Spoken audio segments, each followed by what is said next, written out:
name is Matt Turner. I'm one of the producers on Army of Two, the 40th day, and we're going to be taking you through a little walkthrough of the zoo checkpoints that we were showing at PAX not long ago. But before we jump into that, I want to show you some weapons customization, which we have revamped and overhauled and made bigger and better than it was before. So, one sec, Gino. If you just hit A there, Gino, for me. Rock and roll. So here we are, the weapons customization system. So basically the idea here is any single part of any gun can be swapped out any part of any other gun. So kind of the tag word we're using when talking about it is Lego with guns.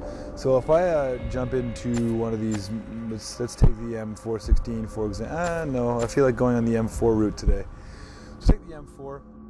If I take that and we jump into it, I'm able to take it and customize it really how I want it to play inside the game. So I can take the QZB barrel, the AK-47 barrel, the G36 barrel, whatever I want. And all of these things also have gameplay ramifications. They're not just cosmetics. So some of the heavier barrels will give you more damage but worse handling, and vice versa, obviously, for the lighter barrels. There's also parts that aren't attached to any specific gun. They're just, you can find them in the world, and there's specific ways and specific places where you can get them and then put them in your collection.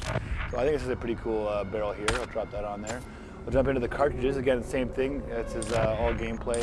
Smaller cartridges will be lighter, obviously. Bigger ones like this guy right here will be much heavier and affect your handling. I like this guy kind of in the middle. We go into the stocks. It's the same thing. Any single one of these stocks can be put on your gun the way you want it to look and the way you want to play. Jumping along to more of the fun stuff, the suppressors. So these will affect your damage as well as your precision. As we move through the suppressor, we find these kind of homemade bayonets that's made from a screw. The idea here is like that you're going to be scrounging in a disaster scenario and you're going to find things and make your own kind of homebrew parts. So you can make a whole homebrew gun if you want to.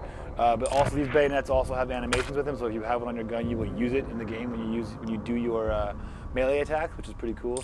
And so you've got screwdrivers there and kitchen knives, and one of the team favorites is the Coke can silencer right there. So move through that, I can drop sniper scopes on your assault rifles. This also has gameplay applications, whereas you'll be far away, you'll have a really accurate, high-powered rifle, machine gun basically. But up close, when you zoom in to aim, it'll snap really tight, so it's not as effective in the close range combat. I actually like it, so I'm going to put it on there. Going to the front mounts, you've got handles that are obviously going to help you with your stability and your aiming. You've got shields that are going to help you with your hit points, so you get a little bit more extra damage.